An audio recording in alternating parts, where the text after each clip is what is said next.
Espera, ¿le doy yo primero? Buenas tardes a todos. Vamos a continuar para que no se nos haga luego tarde, porque yo sé que algunos tienen ya el billete de tren cogido justo terminar la jornada. Bueno, os presento a José Antonio, aunque ya os lo he comentado antes, que es el jefe de servicio de la acción clave 2 en la unidad de formación profesional. Y él os va a contar los dos ejemplos, los dos ponentes de los dos ejemplos que hemos traído de los proyectos de la acción clave 2. Os va a contar también un poquito en qué consisten estos proyectos. Nada, unas líneas generales, porque el objetivo es que sepáis cómo han hecho el éxito de sus proyectos, en qué factores consideran ellos como éxito en sus proyectos, para que os sirva de idea si queréis pedir proyectos vosotros. Y luego que hagamos un debate, preguntemos, saquemos conclusiones, ¿vale? Entonces, le paso la palabra a José Antonio. Buenas tardes. Me parece que se me oye bien. Bueno, buenas tardes a todos. Vamos a hablar en primer lugar de la acción clave 2, luego más tarde hablaremos de la acción clave 1. En la acción clave 2, además, la convocatoria la tenemos abierta, es decir, podéis presentar solicitudes hasta el 31 de marzo y pues la idea de esta pequeña mesa redonda que vamos a tener esta tarde es que no solamente tengáis información o el punto de vista de la Agencia Nacional sobre estos proyectos, sino que tengáis pues, el punto de vista de beneficiarios, como podéis ser vosotros, pues que han pedido una solicitud y han tenido éxito. Digo esto porque muchas veces hay como una especie de barrera frente a la acción clave 2, las asociaciones estratégicas, o piensan que son solamente proyectos pues, muy grandes o para instituciones pues, con mucha experiencia. Y la idea es que veáis que hay todo tipo de proyectos pues, para todo tipo de entidades. Para los que no tengáis una idea muy clara de lo que es una asociación estratégica, muchos tenéis la referencia de las asociaciones Leonardo da Vinci. Si recordáis las asociaciones Leonardo, realmente las estratégicas son muy parecidas.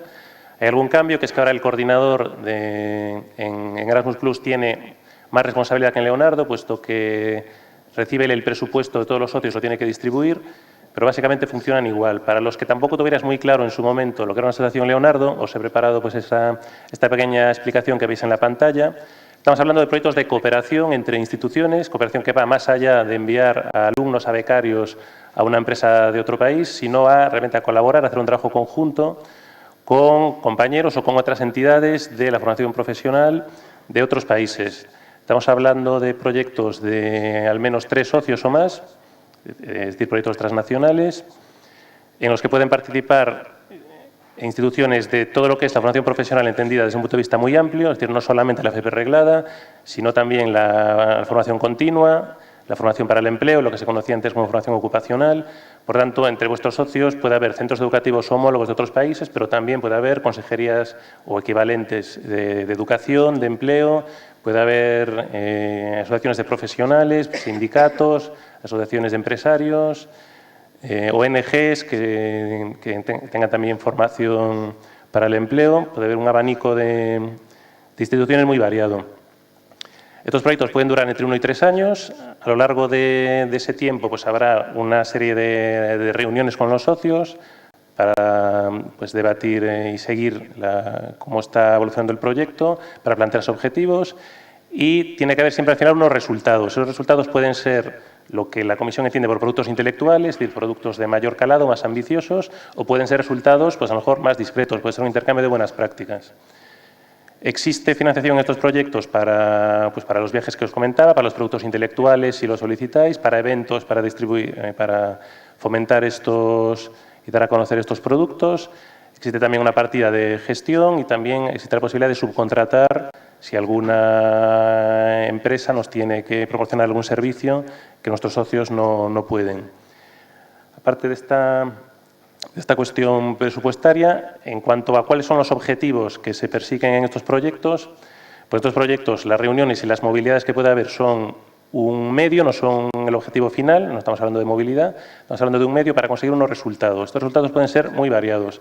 Pueden ser lo que os comentaba antes, un intercambio de buenas prácticas, es ir a conocer a otros profesores, homólogos de mi familia profesional de otros países, ver cómo trabajan, aprender de esto y desarrollar en mi centro lo que yo aprendo en visitando los otros países. Eso es una opción válida. Puede haber otras opciones, puede haber proyectos muy ambiciosos, de proponer cambios curriculares, de proponer cualificaciones profesionales.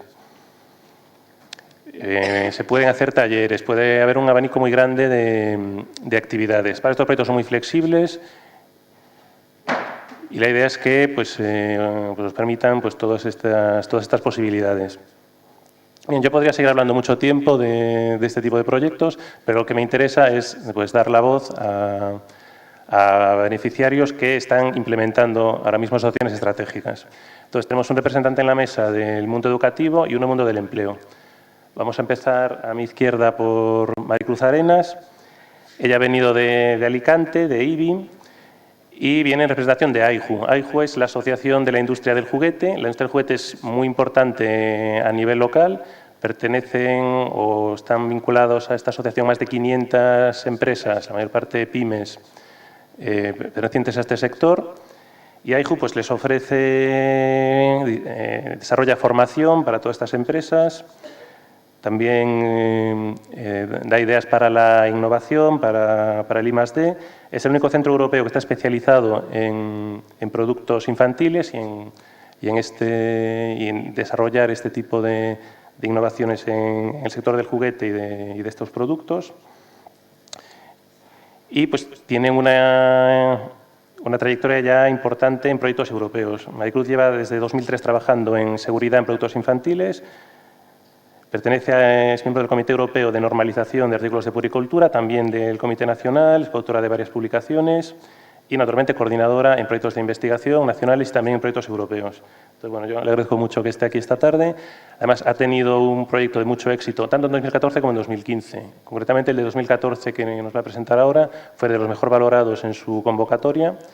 Y, bueno, pues le cedo la palabra para que cuente, desde el punto de vista del beneficiario, cómo se gesta un proyecto, cómo se consigue triunfar en la convocatoria, que es muy competitiva, que el porcentaje de proyectos financiados es verdad que no es muy alto, pero realmente si un proyecto pues, está bien dimensionado y bien diseñado, pues lo consigue. Entonces ya le cedo la palabra a Maricruz. Muy buenas tardes a todos. En estos minutos os voy a explicar un poco mi experiencia, bueno, nuestra experiencia, porque somos un equipo de trabajo. Yo estoy aquí en representación tanto de AIJU como de los socios del proyecto, que me estarán siguiendo porque les he dado el link y no entenderán nada porque no hablan español, pero bueno, es importante que sepan que nos han considerado un buen ejemplo, que tenemos buena puntuación y un recuerdo para ellos porque sin ellos no sería posible este proyecto. Como José Antonio ya ha explicado, nuestro centro, el Instituto Tecnológico de Producto Infantil y de Ocio, es nuestro nombre más comercial, aunque somos una asociación de investigación sin ánimo de lucro. Para que os hagáis una idea, estos son el tipo de productos con los que trabajamos. Trabajamos con productos para niños desde 0 a 14 años. Todo tipo de producto desde primera infancia, como pueden ser artículos de puericultura, sillas de paseo, juguetes, equipamiento de juego, parques infantiles, etcétera. Nosotros nos dedicamos a investigar en este campo y también a analizar producto y, fruto de esta investigación, la trasladamos en las empresas a través de nuestro departamento de formación. Bueno, ¿cómo se gesta el proyecto? El proyecto, al fin y al cabo, es el resultado de muchos años de trabajo. Nosotros somos un equipo de 80 personas y unos cuantos trabajamos en áreas analizamos todo este tipo de productos que os he mostrado, investigamos y asistimos a los comités europeos donde se gestan las normas que regulan la seguridad de los productos. Y el Departamento de Formación nos ayuda a canalizar todo esto y transmitírselo a las empresas. Entonces, toda esta experiencia de investigación, de asistir a reuniones y demás, nos damos cuenta de que hay una necesidad de transmitir los conocimientos de seguridad de productos infantiles a la industria y también a otros colectivos. Vimos que había muchos cursos, pero eran muy particulares y se referían solamente a ciertos aspectos de la seguridad, como normativa de juguetes o tema normativa solo de parques, pero no había un training que ofreciese una visión global de lo que es el producto y de lo que es el comportamiento del niño como consumidor infantil. De ahí surgió la idea.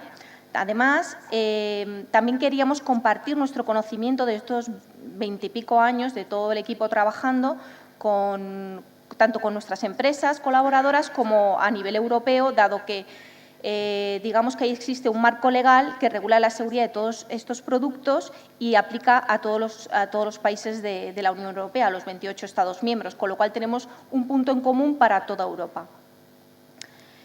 De ahí teníamos un colaborador en la Universidad de Alicante con el que trabajábamos por cercanía y estaban trabajando en esto de los MOOCs, que no sé si sabéis lo que es, que ahora llevan unos años de moda, que son los cursos masivos, abiertos, online, que tienen muchas universidades de prestigio y que ofrecen gratuitamente a todos los alumnos que quieran hacerlo de forma online. Nuestro colaborador estaba trabajando en esto y nos dijo, ay, pues mira, podríamos hacer juntos un proyecto para ofrecer training en seguridad de productos infantiles. Y nos pusimos a desarrollar la idea y a ver con quién podíamos contar para hacer el proyecto. Nuestro MOOC no es solamente ofrecer un training, queríamos además que esta plataforma permitiese crear una comunidad que hemos llamado Comunidad SAMNIC, que permitiese conectar a todos los involucrados en la fabricación o en la comercialización o en el control de mercado de los productos infantiles. De ahí se nos ocurrió la idea de generar una plataforma donde, además de dar formación, estos agentes pudiesen estar interconectados y aprender unos de otros, porque está tanto el que fabrica el producto como aquel que hace la inspección de mercado, como las asociaciones de consumidores, que también están afectados, o los ayuntamientos que compran un parque infantil y lo instalan en sus ciudades. Y esta fue la idea, crear un curso, pero además facilitar una plataforma a todos los agentes. Y pensamos, bueno, la universidad y nosotros trabajábamos ya, teníamos una estrecha colaboración, pero necesitábamos a más gente para completar y hacer un equipo de trabajo para llevar a cabo este proyecto. Dijimos, venga, ¿con quién vamos a contar? Como os comentaba antes, esto viene de muchos años de trabajo porque empiezas a ver qué relaciones tienes y a quién necesitas para llevar a cabo tu proyecto. Nosotros teníamos los colaboradores, que era la Universidad de Alicante, teníamos también un socio, que era la Asociación Checa del Juguete, con el que habíamos trabajado en otro proyecto Leonardo, con bastante… la colaboración fue buena. A raíz de nuestros proyectos de investigación vamos a congresos y habíamos conocido a la Universidad de Padua, que es un referente en epidemiología de lesiones infantiles. Tiene una base de datos de más de 80 hospitales a lo largo de todo el mundo y registran los accidentes de los niños que acuden a los centros hospitalarios, a urgencias. Y, por otro lado, también conocíamos la Asociación Europea del Consumidor, que es muy activo en los comités europeos de normalización y que defiende los intereses de los consumidores para que se creen normas con unos estándares elevados de calidad y de seguridad. Pues con todas estas entidades les preguntamos si estaban interesados en participar en los proyectos. A todos les encantó la idea, porque es algo que estaba en la idiosincrasia de las entidades, no era algo ajeno a ellas, era algo que les interesaba hacer y formamos el consorcio. Lo siguiente fue elaborar la propuesta. La propuesta la redactamos básicamente en AIJU, pero con la colaboración de muchos de ellos, en mayor o menor medida. Entonces, cuando elaboras la propuesta, desde mi punto de vista, hay que ser muy claro y explicar qué queremos hacer, por qué lo queremos hacer, a quién va dirigido, qué necesidades tiene esta gente, quién lo va a hacer y por qué van a hacerlo estas entidades y estas personas. Creo que eso puede ser el éxito de una propuesta, que estos aspectos estén claros. Y además, que cuando la redactas, yo siempre digo que es muy útil, porque a veces tú estás muy viciado en la propuesta y estás redactándola y no ves los fallos o estás muy metido en un tema, eres demasiado técnico y siempre ayuda que alguien externo a tu departamento, a la propuesta, la lea desde fuera y yo le pregunto, ¿pero tú la entiendes? Y si esa persona la entiende, le gusta y le emociona, yo creo que eso es una garantía de éxito. Porque ya os digo que ocurre que tú lo ves muy bien, pero es tu temática y a lo mejor otra persona cuando la va a leer, pues no eres lo suficientemente claro. Y empezamos el proyecto. Esto, lo que os estoy mostrando aquí es, después del kick-off hicimos un taller, un workshop, donde establecimos las bases de lo que iba a ser el proyecto. Teníamos la propuesta, pero luego hay que replantearla y hay que asimilarla y hay que hacerla tuya. Y gracias al profesor Pernías de la Universidad de Alicante, que ha desarrollado una metodología, me ha dicho que lo diga, Lean Canvas para MOOCs, es una metodología que está integrada dentro de otras metodologías de e-learning, pero esta metodología nos permitió a todos, con un post-it y escribir tus ideas, que cada uno de nosotros participara en lo que iba a ser el proyecto. Entonces, te permite sentar las bases de a quién va destinado, qué mensaje queremos dar, qué queremos transmitir, y fue lo que luego permitió establecer el temario. Para mí esto, como punto de partida, fue esencial. Esta metodología es algo muy novedoso, pero nos permitió a todos implicarnos en el proyecto y saber lo que queríamos hacer, para quién y por qué. Después, pues, el proyecto básicamente consiste en obtener un MOOC, el curso masivo online, que nosotros le llamamos Samnic MOOC. Y empezamos a desarrollar los materiales formativos, que incluyen vídeos, lecturas, actividades. Y bueno, pues ha sido divertido porque muchos del equipo técnico de AIJU ha participado. Nos hemos grabado en el laboratorio, han aportado su visión de su temática, cada uno en su expertise. Nosotros tenemos gente que se dedica a la toxicología, los psicólogos, etcétera. Y también hemos creado unos personajes que son parte del proyecto, que le hemos llamado Saminic debido al acrónimo del proyecto, que crecen a lo largo del curso y que vemos cómo estos niños utilizan los productos y cómo se ven expuestos a diferentes peligros. El tema de los niños es delicado. No queríamos sacar fotografías de niños utilizando productos porque por el tema no nos gusta utilizar imágenes de niños o tienen que estar de espaldas y demás, y lo solucionamos creando estos dos personajes. De manera que cuando escenificamos escenas de peligro, pues no tenemos una foto de un niño y tenemos a nuestros amigos Saminic. Estos materiales formativos luego los vamos a integrar en la plataforma que conformarán el MOOC y básicamente luego os pondré un vídeo para que veáis el resumen de nuestro proyecto que dura 2 minutos y básicamente es lo que es nuestro proyecto. Mi experiencia ejecutando el proyecto es que se necesita mucho compromiso por parte de las entidades, pero sobre todo de las personas que colaboran en el proyecto. Cuando haces un proyecto te salen más proyectos porque te das cuenta de que nosotros estamos haciendo un proyecto de seguridad de productos infantiles, pero cuando hacíamos este proyecto nos dábamos cuenta que nos habíamos olvidado de algo muy importante porque no era objeto de este proyecto y la financiación es la que es y no se puede hacer un curso extensísimo, que nos habíamos olvidado de los entornos urbanos, de los espacios al aire libre, de los espacios de juego al aire libre y se nos ocurrió la idea de hacer un training para formar arquitectos, para diseñar espacios amigables para los niños y surgió el Sufferplay, que es el siguiente proyecto de la convocatoria 2015.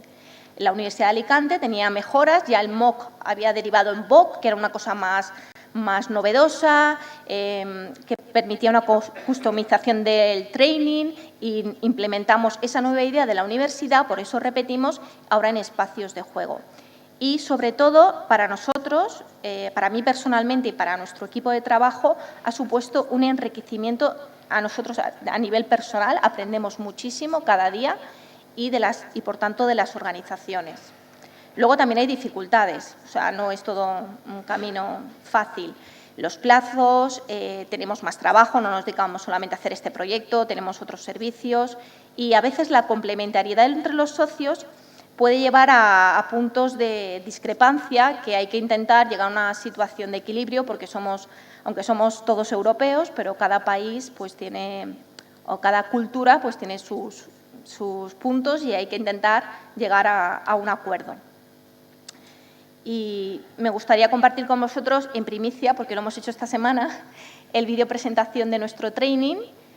Os invitamos sé que formáis parte de la comunidad educativa, hemos contado también con profesores que nos han dicho, sobre todo de primaria y de escuelas infantiles, lo útil que es saber qué tipo de juguete es adecuado para las diferentes edades del niño para integrarlo en su aula como medio de aprendizaje.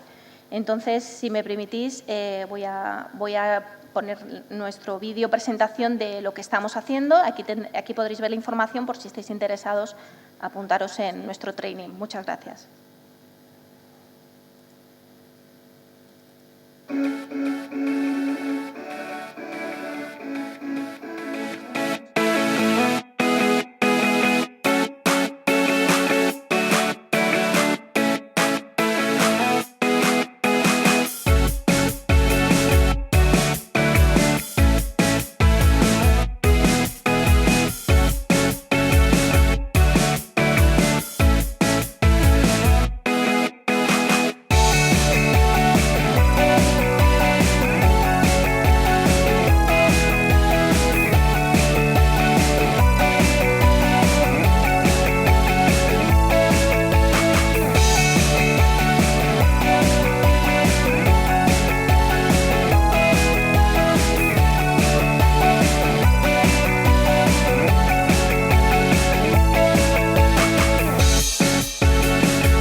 Bueno, muchas gracias, Maricruz, por...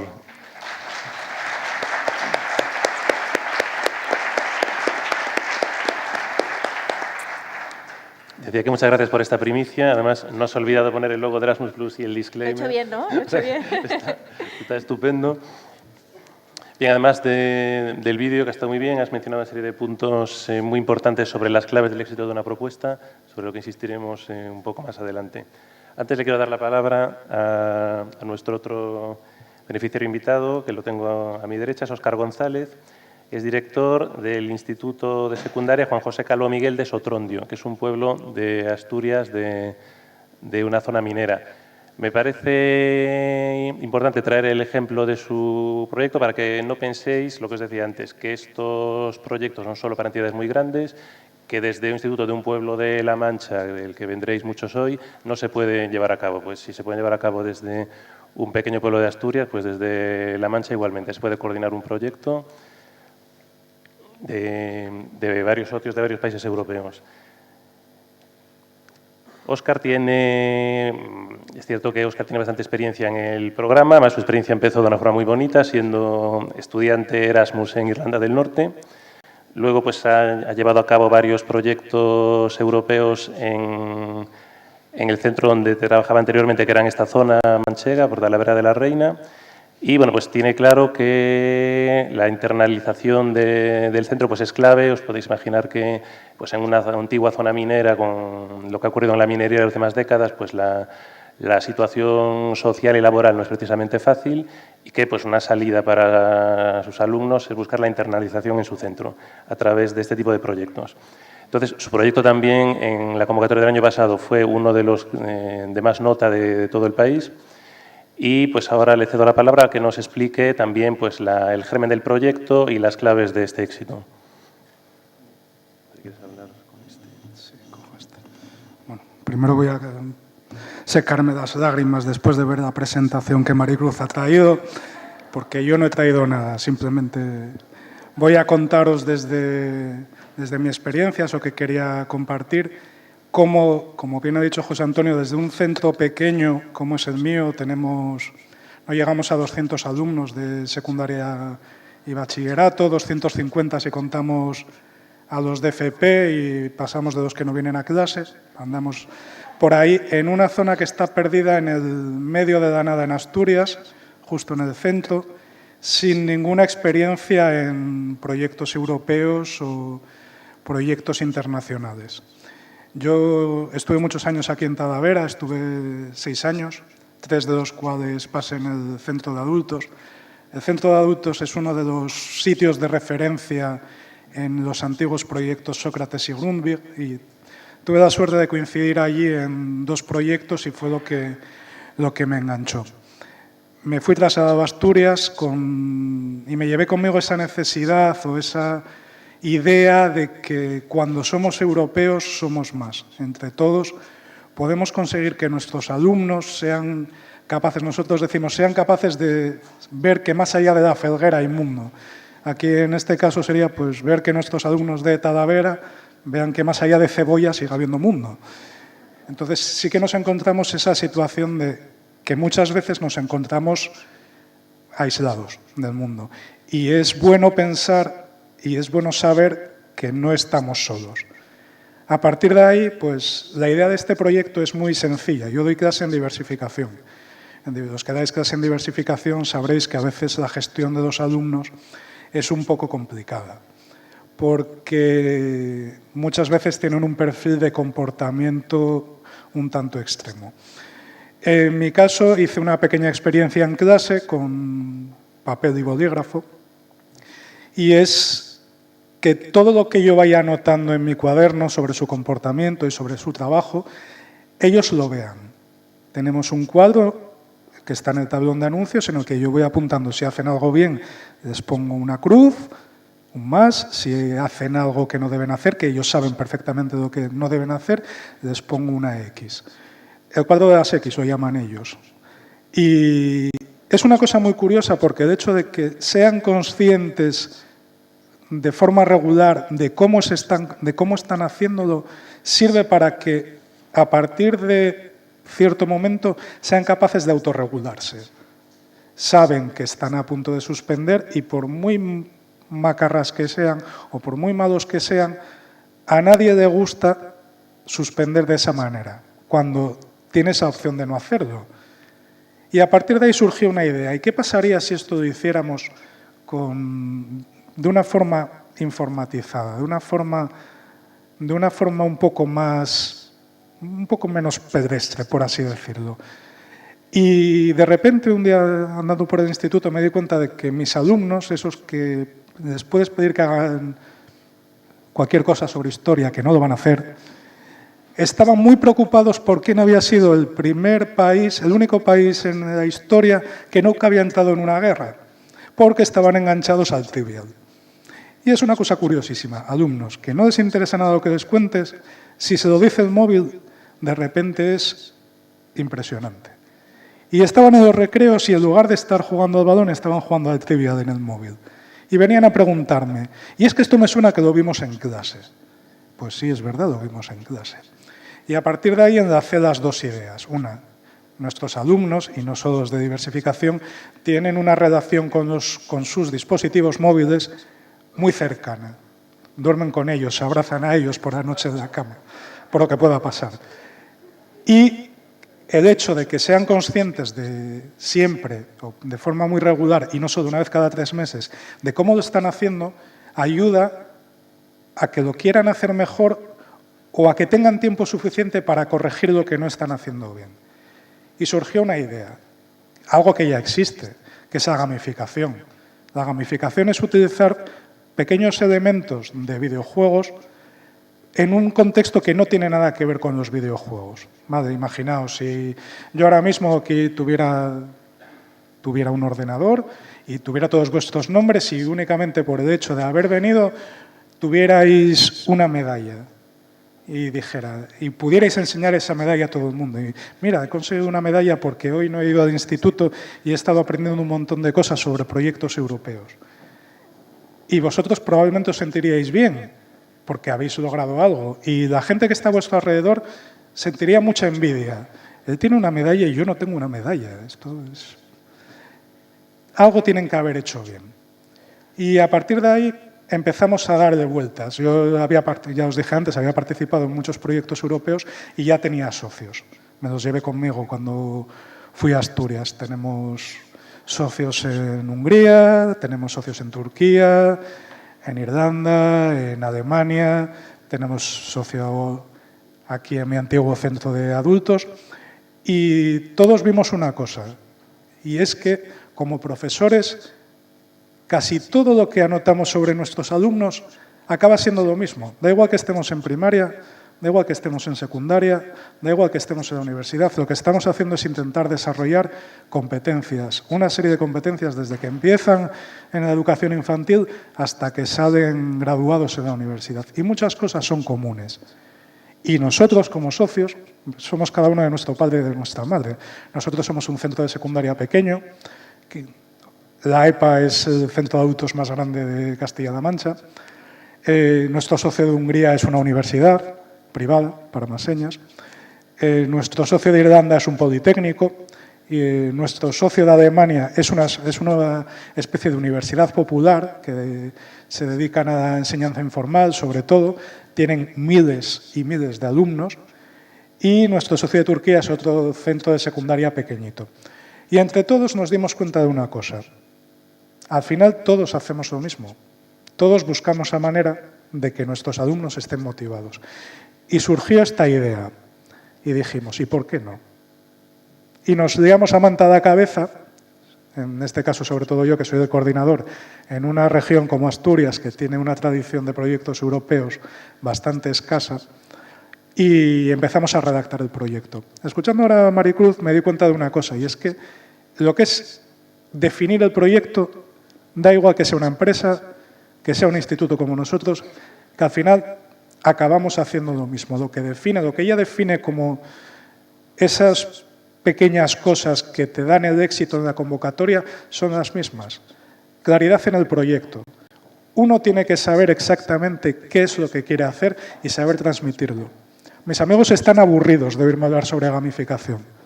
Tenemos gamificación de educación, pero tenemos gamificación de irnos a tomar cervezas, gamificación de ir a los restaurantes o gamificación de lo que se nos ocurre en ese momento. Porque son procesos que están en cualquier sitio. Entonces, tenemos que ser capaces de transmitir la idea.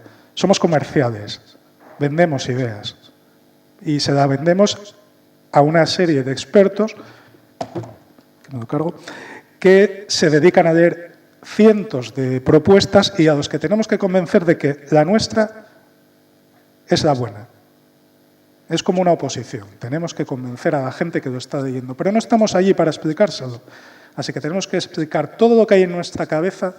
Tiene que quedar muy claramente plasmado qué queremos hacer, por qué lo queremos hacer, quién lo ha hecho antes, si se ha hecho o si no se ha hecho.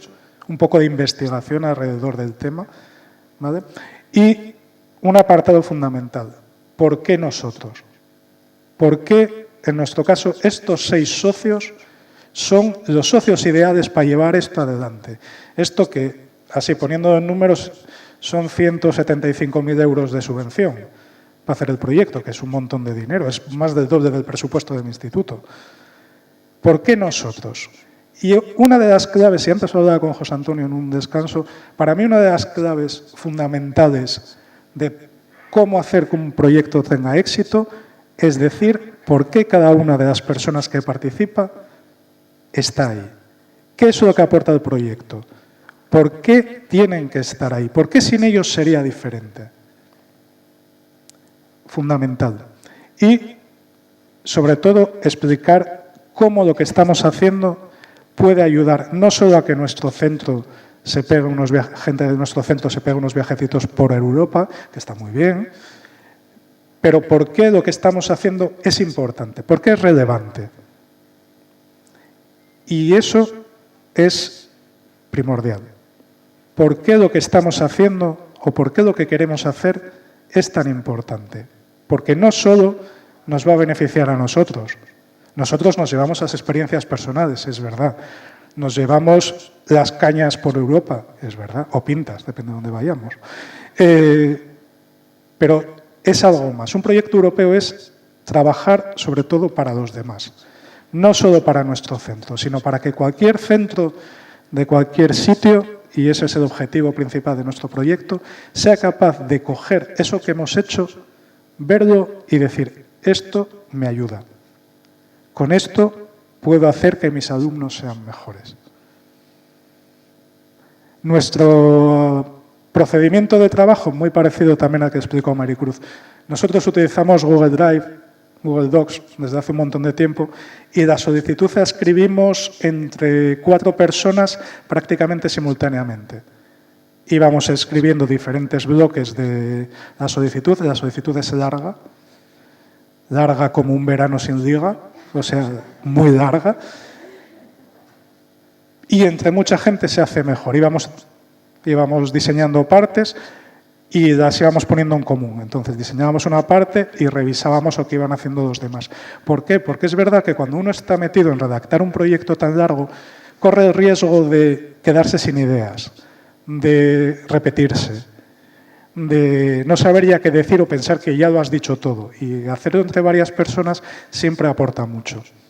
Para acabar la solicitud antes de entregarla, 10 minutos antes de que cerrara el plazo, porque si no, no tiene emoción, y que se cuelgue la plataforma en la que vas a entregarlo y tengas que mandarlo otra vez y no valide, después de todas esas cosas que le dan mucha emoción al asunto, bueno, justo antes de eso lo que hicimos fue mandárselo a un socio que no había participado en la redacción. Y le dije, léetela y haz el resumen final. Si eres capaz de leerla, entenderla y hacer un resumen en el que quede plasmado exactamente lo que queremos hacer, hemos hecho una solicitud muy buena. Si no eres capaz de entender lo que estamos contando, papelera de reciclaje y se acabó el asunto. Y realmente el resumen era clavado a lo que queríamos hacer. Y después fue cuando nos aprobaron el proyecto y ya nos dijeron que habíamos tenido una puntuación muy alta. Que así a principios de agosto, finales de julio, principios de agosto, cuando uno está de vacaciones ya por fin, después de dejar el centro preparado para el curso siguiente, es un subidón. Y ahora estamos en ello y no os voy a aburrir con todo lo que viene después, que es el trabajo importante.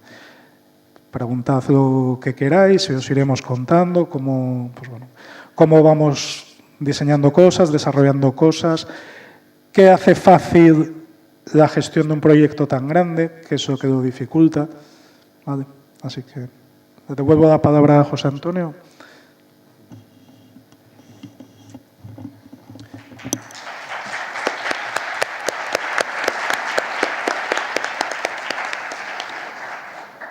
Bueno, pues muchas gracias, Óscar. Os fijaréis que los dos proyectos son completamente diferentes, vienen de dos mundos diferentes, de sectores y áreas geográficas totalmente distintas, pero que las claves del éxito de la propuesta son bastante comunes y lo que han contado tanto Maricruz como Óscar es bastante parecido. El proyecto tiene que ser muy claro a qué necesidad responde, por qué hacéis el proyecto, qué motivación tenéis, que el proyecto esté muy vinculado, que no sea ajeno a los socios, que quede muy claro qué pinta cada uno de los socios en el proyecto, qué función tiene. Y los dos habéis coincidido en que una de las claves del éxito, y estoy totalmente de acuerdo, es que una vez que tenéis la propuesta acabada o casi acabada, se la pasáis a alguien externo, a alguien que no ha participado en la elaboración de la propuesta y que lo revisa. Por lo que comentaba Maricruz, de que uno a veces está viciado en su propio proyecto, de que uno lo tiene muy claro y a lo mejor el proyecto está bien pensado en su cabeza, pero puede ser que no esté bien plasmado en el papel. Porque a lo mejor muchas cosas que las damos por obvias, las damos por sabidas, porque nosotros y nuestros socios ya las sabemos, pero son muchos detalles que el evaluador, que es alguien totalmente ajeno a vosotros al proyecto, no lo conoce. Entonces, esa visión de un tercero pues muy importante para descubrir pues, lo que falta o lo que puede sobrar en la solicitud. Muy bien.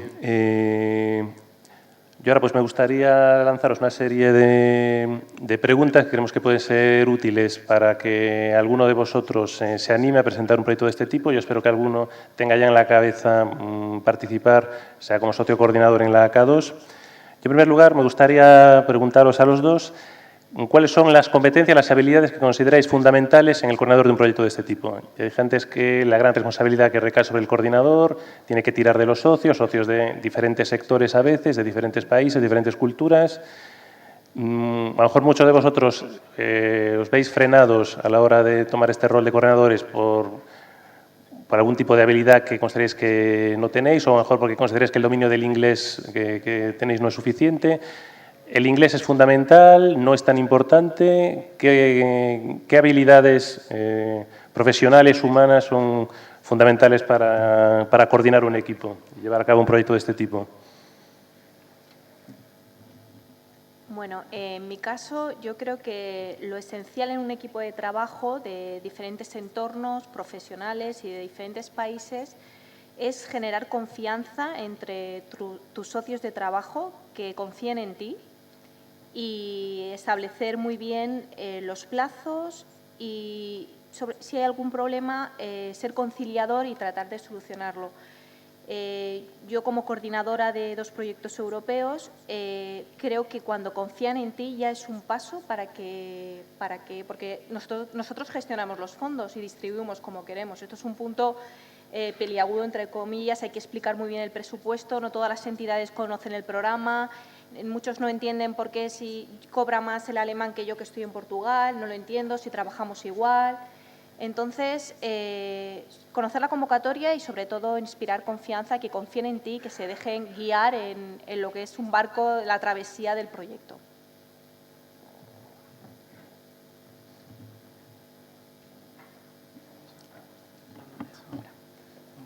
Sí. Yo lo resumiría en una palabra: mucho cariño. Hay que darle mucho cariño a los socios y ser flexibles, sobre todo. Vivimos cada uno en un país y esto a veces hace que las cosas sean difíciles, que la comunicación por escrito normalmente es más complicada y hay que ser ciertamente flexibles para entender que a veces no nos explicamos bien y que a veces lo que queríamos hacer, por muy buena idea que sea, hay que modificarlo para encajar bien lo que los socios en un momento dado son capaces de hacer. Porque no nos olvidemos que esto es algo complementario a lo que hacemos. Yo soy director de un centro y todo lo que hago relacionado con este proyecto lo hago prácticamente en casa. No tengo horas en el instituto para poder llevar a coordinación, llevar a contabilidad, hacer seguimiento, no tengo horas. Entonces, cariño es importante para el proyecto y para los socios. Flexibilidad, porque muchas veces nosotros no tenemos tiempo, pero es que ellos tampoco. Y a veces, o que nos gustaría que estuviera para mañana, podemos presionar, e igual se hace, pero a costa de que la siguiente vez estemos de uñas y las cosas no se hagan como queremos. Y una cosa que yo creo que es fundamental y que nos recordaron en la evaluación del proyecto que no habíamos puesto es tener planes de contingencia, siempre tener un plan B. Cuando vayamos a hacer las cosas, cuando alguien pueda fallar, cuando los plazos no vayan como queremos, tener un plan B. Tenemos muy claro dónde tenemos que llegar y el camino muchas veces lo vamos haciendo sobre la marcha. A veces vamos por donde queríamos, a veces tenemos que salirnos un poquitín para poder volver. Lo importante es que siempre tengamos claro hacia dónde vamos, que vayamos todos juntos y que nos apoyemos unos a otros. Y que si en un momento dado hay que cambiar algo, entre todos seamos capaces de cambiarlo, porque todos queremos hacer lo mismo. Una cosita quería preguntaros precisamente en relación con los socios, porque me imagino que aquí, justamente antes hablaba yo con José Antonio de Castilla-La Mancha, que hubiese sido deseable tener algún proyecto, realmente de K2 no ha resultado ninguno seleccionado finalmente. Entonces, a ver si así os animáis, conociendo un poco el tema y demás. Aquí, si os dais cuenta, están dos sectores, pero realmente en 2015 lo conseguimos que hubiese proyectos también de centros educativos. En 2014 fue muy difícil porque es bastante competitivo.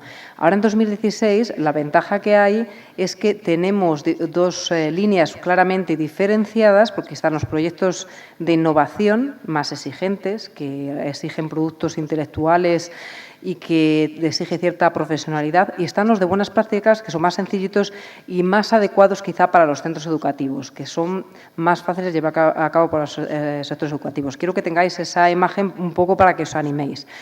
Y lo que quería preguntarles yo precisamente en relación con los socios a los dos, porque claro, los dos habéis comentado que ya teníais contacto con ellos. Esto es importante realmente, porque luego nos encontramos que a veces se forman asociaciones espontáneas con socios que no se conocen muy bien y luego resulta que no te funciona, se dan de baja, entonces es una problemática. Entonces, para un poco, que yo creo que es algo que les puede venir bien para los novatos, ¿cómo hicisteis esos primeros contactos? ¿Cómo llegasteis a hacer esos contactos con los socios? ¿Qué pasos disteis? ¿Utilizasteis alguna plataforma? ¿Buscasteis en Internet por alguna vía?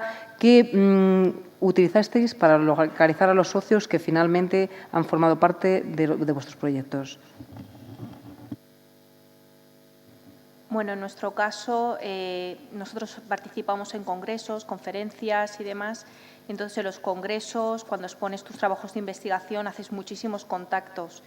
Y es ahí, sobre todo, seleccionar a gente, a entidades que puedan estar implicadas en esa temática, que tengan un interés profesional para enriquecimiento, que el tema vaya con ellos. Yo creo que con eso ya tienes mucho ganado, que tengan una experiencia previa y sobre todo eso, para mí es la consecuencia de muchos años de trabajo.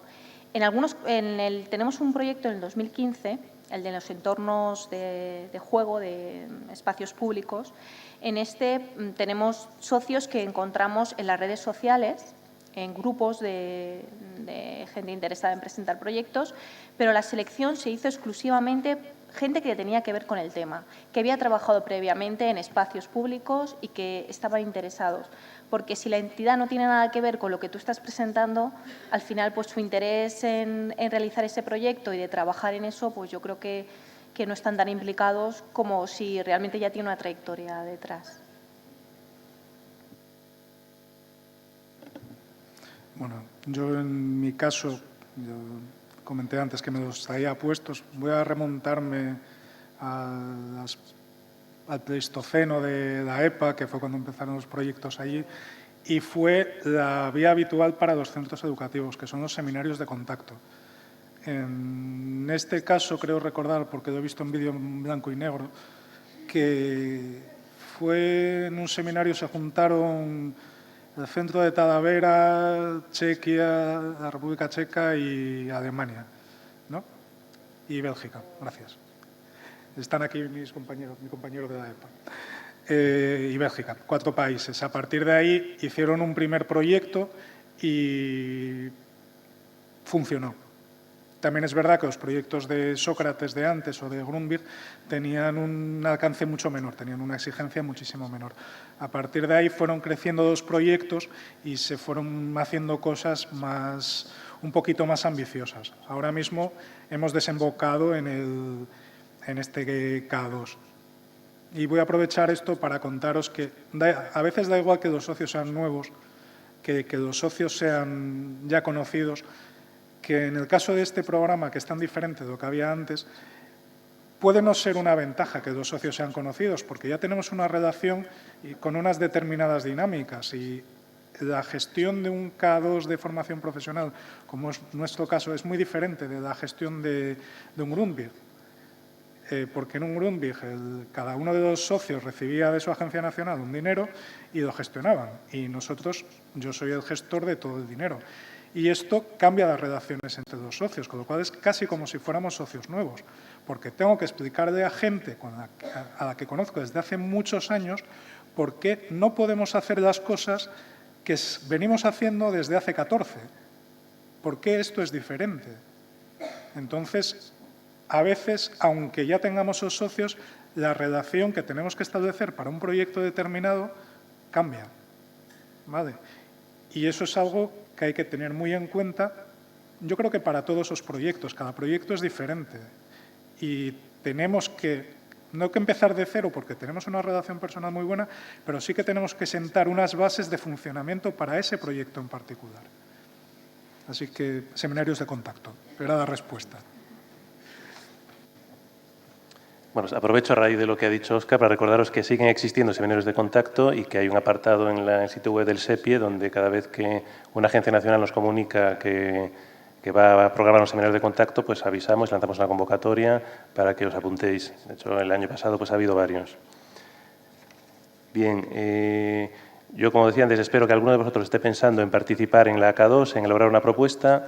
Vosotros, tanto Óscar como Maricruz, tenéis ya pues, bastante experiencia en redactar propuestas de este tipo. Me gustaría que echarais un poco la vista atrás, recordaros a lo mejor la primera propuesta que cumplimentasteis, a lo mejor algún error que había en esa propuesta del que os habéis dado cuenta más adelante, algún consejo que le dierais a alguien que esté aquí hoy, que vaya a redactar su primera propuesta, para que pues, evite cometer algún error que vosotros cometisteis en el pasado o que ponga atención a pues algún punto importante que no se le olvide. Habéis dado ya bastantes ideas clave, pero por si queréis mencionar algún aspecto más.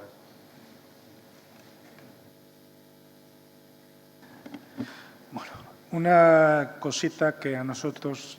Este era mi segundo proyecto, el segundo que presentábamos.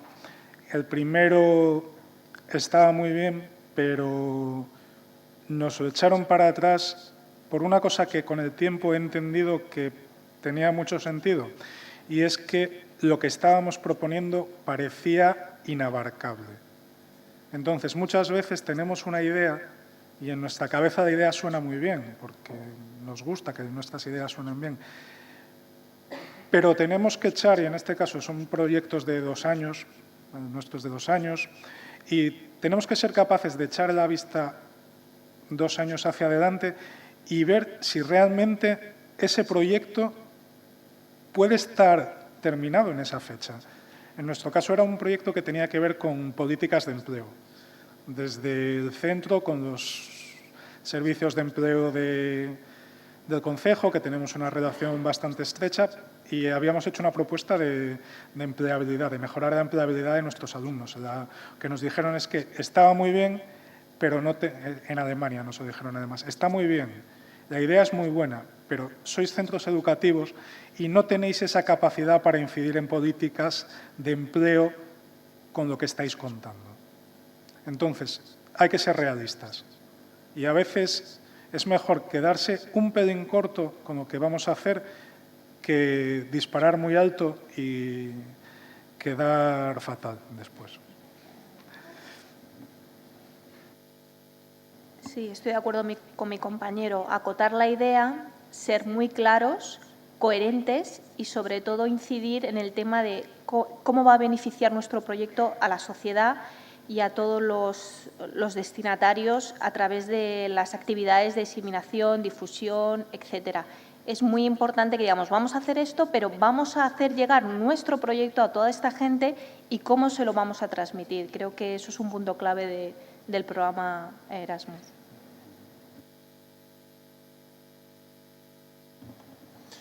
Bien, yo no sé si en el público tenéis preguntas, tanto para la Agencia Nacional como para nuestros beneficiarios de hoy sobre la K2. Hola, buenas tardes. Me llamo Miguel. Felicitaros por esta jornada, que la verdad es que es fantástica. Y procedo de Almagro, de un instituto, bueno, el Instituto Antonio Calvín. Nosotros tenemos cierta experiencia en K201 y ahora 219. La pregunta es la siguiente. Supongo que, Maricruz, tú tendrías un K201, ¿no? Porque hay empresas ahí metidas y tú serías de centro. ¿Un K202? Sí, por No, ser de FP. 202. No, ¿Vosotros yo también. 202? Sí. Bueno, la pregunta es la siguiente. A nosotros nos echaron para atrás un K201 porque había centro educativo y universidad. Sí, eso es una información que nos dieron. Y era por la diferencia presupuestaria. Un K201 tenía un presupuesto de unos 2 millones y pico de euros y el K219, 10 millones. ¿Eso es cierto o no es cierto? No, vamos, lo que me estás contando así, fuera de leer la propuesta, porque habría que ver exactamente, es decir, exclusivamente por eso, no. Es que en los proyectos de K2 tú puedes tener distintos tipos de instituciones socias. La finalidad, lo que cuenta a la hora de solicitar a un sector o otro es qué tipo de actividades se van a llevar a cabo y para qué sector profesional se van a llevar a cabo. Por ejemplo, en formación profesional, te decías, por ejemplo, ella, aunque se dediquen a la industria del juguete infantil, el proyecto está enfocado a la formación profesional, a formar a personas para capacitarlas en lo que son los riesgos y la seguridad de los juguetes infantiles. En su caso también está enfocado, a pesar de que su centro, por ejemplo, él está trabajando ahora mismo más en secundaria. Sí, el proyecto que hacen está orientado a la formación profesional, a la formación continua en el trabajo, a la formación para el empleo. Por ejemplo, es formación profesional. En educación escolar, si el proyecto, me da igual que sea una universidad con un centro de educación secundaria, con una empresa, una cámara de comercio, si el enfoque que tiene el proyecto es orientado a establecer un programa o hacer una serie de recursos orientados a un estudio a primaria, infantil, secundaria, bachillerato, es un K201 sin ningún problema, vamos. O sea que, te quiero decir, solamente por lo que has contado, no debería ser un problema. Me imagino que habría más factores que incidirían a la hora de... Si cada K201, 19, 2 lleva una partida presupuestaria, porque eso, claro, influye mucho. No es lo mismo una partida de 2 millones de euros que a lo mejor otra de 10. Y por partidas tampoco, depende. Es decir, ahí lo que os decía Óscar es verdad, tenéis que ser realistas con lo que planteáis, que se vea que realmente se puede llevar a cabo por las instituciones que están involucradas. Y luego también realistas en el presupuesto, que eso es importante, porque a veces tendemos a lo mejor a pedir de más porque ya sabemos que nos van a recortar y entonces te pasas y dices, mira, esto no es coherente, lo que me estás planteando no tiene sentido. Ya te digo que habría que ver el caso en concreto, pero no depende del presupuesto, depende de cómo lo contéis y que realmente haya coherencia entre lo que estáis planteando con el sector educativo y con el presupuesto que planteáis. Lógicamente, en K219 y K201 es diferente. 201 es muy parecido entre K201 que es para escolar, K204 que es para adultos, K202 que es para FP o K203 que es para educación superior. Realmente lo que son las partidas presupuestarias son exactamente iguales. La filosofía de los proyectos es exactamente la misma. Lo que cambia es para qué sector educativo se plantea el proyecto. En su mayoría puede haber cosas transversales entre varios sectores educativos, pero si principalmente está orientado a la formación profesional, sería para formación profesional. Si está orientado a primaria, pues el K201. Y 219 funciona un poco como decía el de los Grundtvig de antes, que a cada centro luego os dan, es decir, a cada socio le dan su dinero. Digamos que ahí se establece, así como en los otros, como en K202, que es un convenio entre la Agencia Nacional y el coordinador, y luego ya el coordinador se apaña con todos los socios. En el 219 no, ahí hay un convenio de cada agencia nacional con cada uno de los socios, es decir, cada socio tiene su dinero. Es diferente planteamiento, es otra perspectiva. Gracias.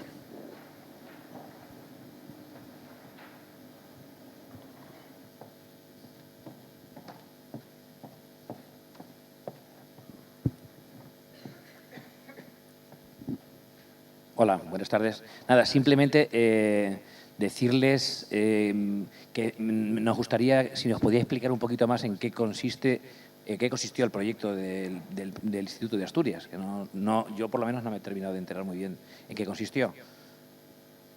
Bueno, ¿qué consistió? ¿En qué consiste? Porque estamos empezando ahora. Estamos desarrollando una plataforma online de gestión de aula. Vale, el objetivo es que los profesores de lo que sea, el educador, tenga en su dispositivo un programa en el que pueda introducir una serie de indicadores de lo que está pasando en clase, ¿no? Que esos indicadores, una vez nosotros metemos, por ejemplo, un indicador de comportamiento, al alumno le va a llegar una notificación y va a ir desarrollando, en el caso de secundaria, por ejemplo, lo que va a ir desarrollando es un avatar y va a ir desbloqueando logros con lo que va haciendo. Entonces, la idea es que cuando haya hecho lo que nosotros queremos que hagamos, los indicadores que nosotros hayamos introducido en el programa que queremos potenciar, según el alumno lo vaya cumpliendo, le vayan llegando notificaciones de que va en el buen camino. Y cuando no lo esté haciendo bien, le lleguen notificaciones de no lo estás haciendo bien, pero estás a tiempo de corregirlo todavía. En el caso de educación superior, que sí que salió el tema también, porque claro, nosotros vemos desde la perspectiva de secundaria y la información que a mis alumnos de 16 años les puede llamar la atención. En el caso de adultos o de universidad, lo que les daríamos a los alumnos es una especie de informes de progreso, pero no cuando llegan las notas, porque ahora el trabajo en FP, el trabajo en educación superior es mucho más práctico, es mucho más habitual. No vas a clase, haces un examen y se acabó. Desde que entró Bolonia hay un componente de asistencia y de trabajo diario mucho más importante. Entonces, en ese caso, les vamos a pasar una información parecida, pero no les vamos a dar un avatar, les vamos a dar, por ejemplo, unas barras de progreso o unas gráficas de progreso. El objetivo de todo esto es que lo que nosotros como profesores registramos en nuestro cuaderno no se quede solo en nuestro cuaderno y lo utilicemos para poner una nota en secundaria o en bachillerato o en primaria cuando acabe el trimestre. Porque cuando les damos esas notas, eso ya no tiene solución. Es que ellos sean conscientes de su propio proceso de aprendizaje, de cómo lo van haciendo en el día a día. Y si tienen que arreglar algo, que lo puedan arreglar. Y si lo están haciendo muy bien, muchas veces se nos olvida decirles que lo están haciendo muy bien. Y a la gente le gusta que le digas lo bien que lo están haciendo. Vale, entonces, lo que vamos a hacer es una plataforma que se puede manejar en cualquier dispositivo móvil, teléfonos, tablets, incluso ordenadores, en el que vayamos registrando todos estos datos que nosotros recogemos para efectuar las evaluaciones y que los alumnos y que incluso sus familias puedan recibir esa información también. Que el proceso evaluador no sea continuo de verdad, no sea continuo cada 3 meses. Vale.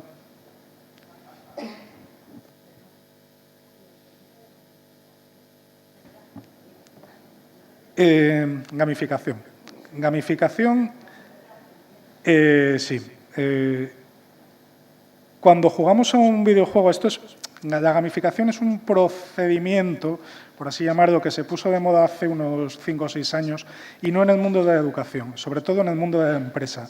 Si conocéis Foursquare, ¿os suena Foursquare?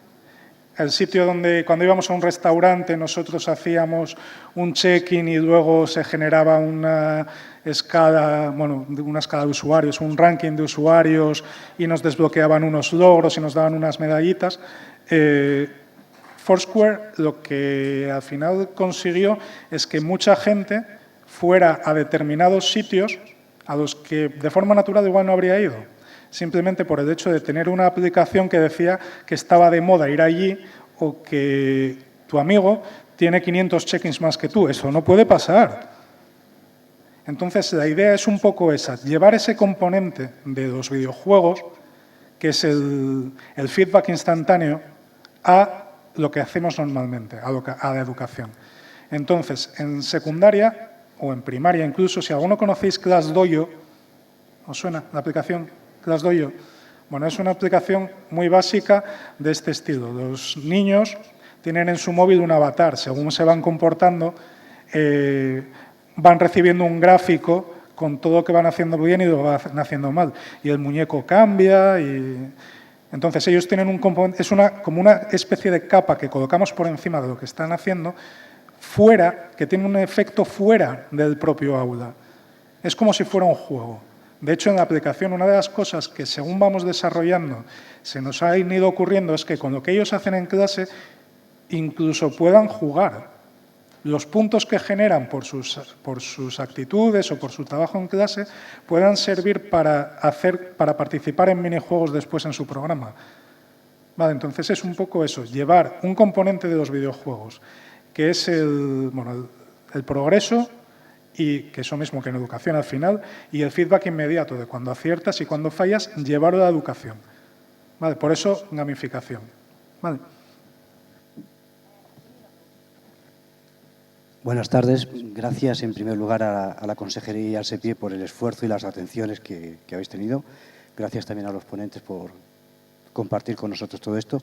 Lo mío no es una pregunta, es un ruego y un poco de esfuerzo al SEPIE con respecto a lo siguiente. Como docente creo que creemos todos en lo que es una evaluación formativa. El implicar a todo un centro en un proyecto y meterlo en este engranaje a veces cuesta mucho. Y cuando recibes el resultado de positivo o negativo, sobre todo negativo, y no te explican el por qué, es decir, ¿es buena la idea, no es buena la idea, ha fallado el cómo, ha fallado el cuándo, ha fallado el tiempo? Sería muy interesante, porque quedar en... Es muy frío lo que es el resultado que da el SEPIE como tal. Y creo que a la gente que se ha implicado en ese proyecto y que ha sido tan farragoso y ha llevado tanto tiempo llevarlo adelante, sería al menos constructivo para las dos partes. Por lo tanto, agradecería eso, que intentaseis, pues, que a la hora de dar una evaluación no fuese simplemente eso, sino que fuese formativa, es decir, que nos ayudase a poder seguir, a incentivar o no incentivar en futuros proyectos. Gracias. Bueno, en ese sentido os comento, cuando se hace la evaluación se evalúan los criterios que tenéis establecidos en la guía del programa y siempre la retroalimentación que se proporciona a las instituciones que se ha evaluado el proyecto no solamente se dan los puntos, sino que por cada uno de los criterios se especifica primero los puntos fuertes y luego después las debilidades que se encuentran y aspectos que se considera que se deberían mejorar. Es algo en lo que entrenamos a nuestros expertos para que hagan de forma habitual cuando hacen la evaluación. Y entonces, en cada uno de los comentarios, es decir, en cada uno de los criterios que se han tenido en cuenta, se os da esa información luego como resultado. Entonces, ¿qué es lo que tenéis que hacer si no superáis o no conseguís la suficiente nota? Revisar qué aspectos os han indicado y que os los enviamos por email a las instituciones y al año siguiente mejorarlo en base a lo que se ha especificado. No sé si es que en vuestro caso habéis solicitado y no habéis sido capaz de entender lo que ha llegado. Bueno, en ese caso, claro, es decir, hay veces que igual no está suficientemente claro, pues oye, es cuestión de verlo. También es verdad que los expertos son muchos los que participan en el proceso. No todos igual lo hacen de la forma tan clara como nos gustaría. Así que os digo que tenemos incluso controladores de calidad que revisan que esté lo más claro posible. Aún así, pues oye, igual no todas las veces saben llegar a lo que realmente necesitan las instituciones, pero realmente siempre están entrenados para que os pongan los puntos fuertes y las debilidades. O sea, que fijaros en eso y si no entendéis, pues hombre, siempre podemos preguntarles que nos lo aclaren. Vamos a hacer una cosa, damos solamente a las dos preguntas que están y avanzamos y luego después si nos sobra tiempo al final hacemos más preguntas, ¿vale? Para dar paso luego a cada uno. Hola, buenas tardes. Te quería hacer una pregunta muy concreta sobre lo que has dicho de que los alumnos tengan, justo en el momento que el profesor pone una anotación positiva o negativa, ¿ellos la reciben en el móvil? No sé, que me ha parecido entender, con lo cual la otra pregunta es, ¿los alumnos tienen el móvil habitualmente en las aulas? La realidad, los alumnos suelen tener los móviles en las aulas. No, que sí me parece muy interesante, claro. No, en este caso, cuando me refiero a instantáneo, no quiere decir exactamente en el momento que tú lo metes. Vale, eso realmente se puede controlar. Cuando hagamos el beta testing, vamos a hacer la fase de prueba beta, la vamos a hacer en junio y nos vamos a llevar alumnos para hacerla. Entonces, vamos a diseñar una especie de clases virtuales en las que vamos a ir probando qué es lo que realmente puede funcionar mejor. Por experiencia, depende mucho de la relación que personalmente tengamos con los alumnos. Lo más práctico es que lo reciban una vez hayan acabado la jornada escolar. Vale. Vale, pero realmente no hemos llegado todavía al punto de, porque eso ya es cuando lo estemos programando, ver qué puede funcionar mejor e incluso dejar la posibilidad abierta de que el profesor pueda configurar en su dispositivo cuándo quiere exactamente que le lleguen las notificaciones al alumno. Porque hay casos, por ejemplo, yo con mi sistema de papel y boli, ellos lo ven. En el momento en que yo les pongo una nota, ellos lo ven. Y normalmente saben lo que han hecho mal. Pero sí que es verdad que puede dar lugar a conflictos en el aula, en ese momento en particular. Entonces, es una cosa que hay que evaluar antes de decidir, porque obligar a alguien a que al meter una notificación le vaya a llegar automáticamente a su alumno, lo que quizás conseguiríamos sería desincentivar el uso del programa por evitar el conflicto en el aula, que es fundamental para que nuestra clase funcione. Entonces, sí que el comentario me gusta mucho porque así me puedo apuntar la idea de que sea una de las cuestiones que configuremos en el programa. ¿Cuándo tiene que llegar la notificación al alumno? Yo, por norma general, por mi práctica, yo lo hago en el momento, pero también es verdad que en mi ámbito, en el de diversificación, mucho de lo que hacemos depende de nuestra relación personal con los alumnos. Yo lo puedo hacer porque tengo una relación muy cercana con ellos, pero compañeros míos, si lo hiciera la profesora de inglés, probablemente se montaría la de Troya allí. Entonces, sí que es un aspecto muy interesante que me anoto para que por lo menos sea configurable. Gracias. Venga, gracias a ti.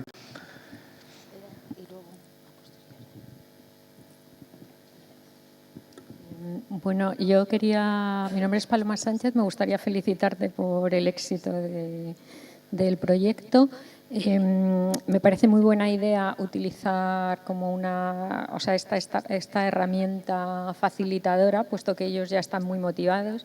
Sin embargo, me queda una duda, que es un tema muy en discusión hoy en día, ¿no? Que es que el uso de las nuevas tecnologías, de los móviles, etcétera, pues genera esta satisfacción inmediata que es tan negativa, todo este aspecto negativo del feedback tan rápido, del multitasking que evita, que te genera pensamientos superficiales y te evita profundizar.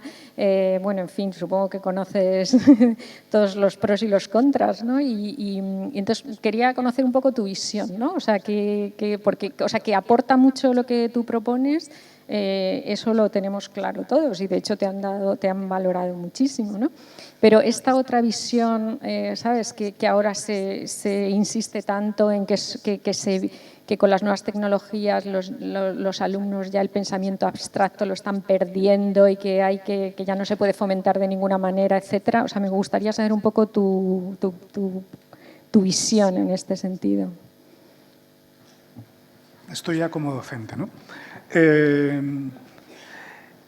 Tienes razón, esa parte está muy en boga. Tenemos este famoso libro de ¿Qué está haciendo Internet con nuestros cerebros?, que me imagino que sea parte de lo que te refieras.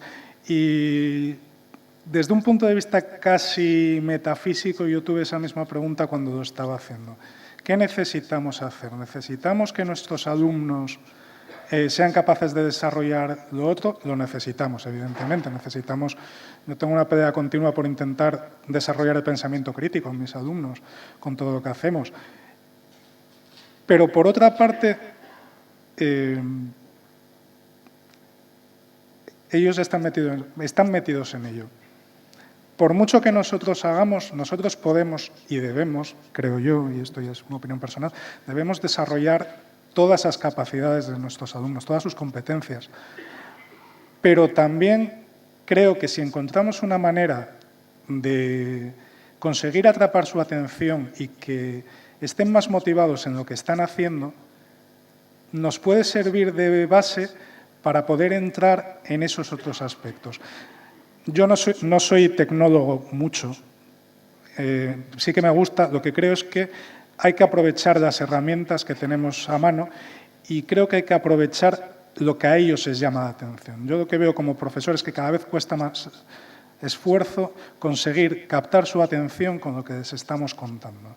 Yo llego a mi clase con mis alumnos, que están contentísimos de que esté aquí, porque no les estoy dando la paliza sobre la literatura realista. Y imaginaos lo que es intentar hablar de Benito Pérez Galdós a unos alumnos de 17 años que están en cuarto de diversificación, que Benito Pérez Galdós, y voy a parafrasear a uno de mis alumnos, me la suda. Entonces, claro, yo lo que creo es que tenemos que aprovechar lo que a ellos les atrae sin perder de vista que nuestra labor como docentes es desarrollar sus competencias de la mejor manera posible. Si de esta forma consigo que mis alumnos estén más motivados en aprender las causas del crack del 29, bienvenido sea. Pero sí que tienes razón, es una cuestión de equilibrio. Eso que hablábamos antes, incluso con la misma redacción del proyecto, ese equilibrio. Es tener muy claro qué estamos haciendo, por qué lo estamos haciendo y que eso no puede sustituir nuestra labor como docente. Simplemente es una herramienta más que debería ayudar, y esa es la premisa del proyecto, y es sobre lo que se ha investigado, sobre todo en empresas, debe ayudar a que se cree una mayor motivación en lo que se está haciendo. ¿He contestado tu pregunta más o menos? ¿Sí? Bueno, la verdad que os agradezco infinito a los dos ponentes, a José Antonio, la participación en la mesa, a vosotros también vuestras preguntas. Vamos a dar paso a cada uno porque si no vamos justitos de tiempo. Entonces voy a pedir primero que bajen de la mesa los ponentes actuales. Muchísimas gracias, de verdad, un aplauso para ellos porque lo han hecho fenomenal.